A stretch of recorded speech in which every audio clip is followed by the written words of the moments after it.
I don't know what people think about situations like mine. I used to watch the people going to the bed and bread truck, and I used to think things that, well, why can't they get a job, or why is he living on the street?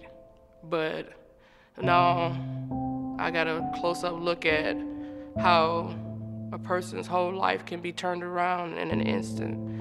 So I hope people don't misjudge people that are standing at the bed and bread truck, or people that are sleeping on the streets, or people that have to turn to the Salvation Army for shelter, because a lot of people are like I was, hardworking, and it takes one instant and all of that can change.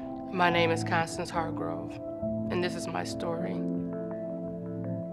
I never expected to need the Salvation Army because I've always worked ever since I was 17, and I was always able to provide and to make it.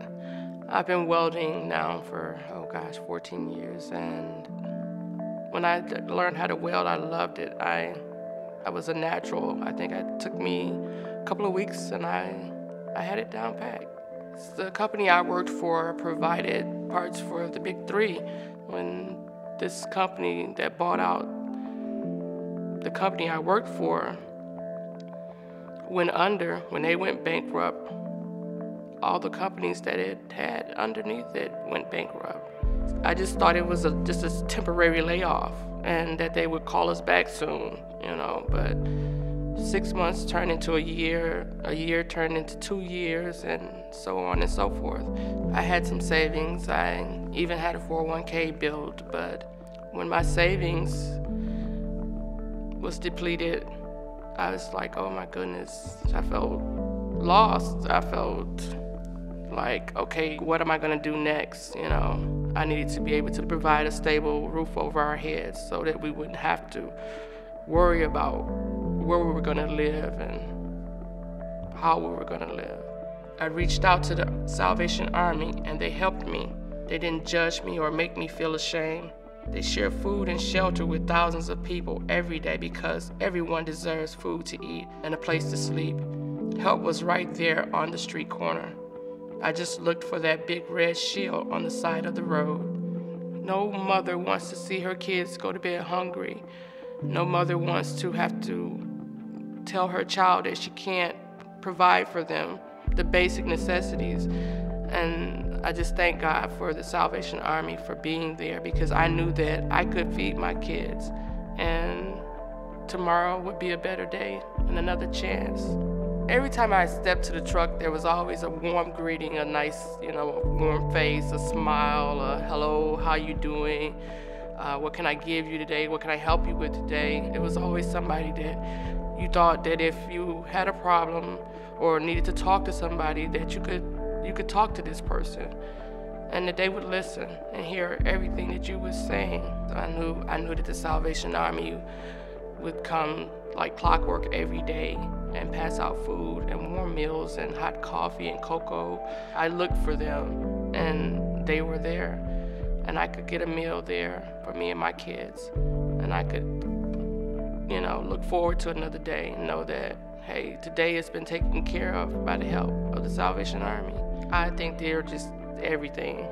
They were the world to me at the time when my world was caving in. The scale is enormous, so you know that if it wasn't for the people that donate and that give, they wouldn't be able to do what they do. And I hope to one day be able to give back all that they've given to me and my family and more. They're doing more than the most good to me. I mean, they've done more for me than at one point in my life I could do for myself. So I would say don't stop giving. There's so many more families that need your help. There's so many more people that are lost. But when that truck rolls up and they reach out and they hand somebody a hot cup of coffee or a warm meal, then they know that, hey, there are people out here that care about them. There are people that are concerned about how they're gonna eat, where they're gonna sleep, and how they're gonna, make it through tomorrow.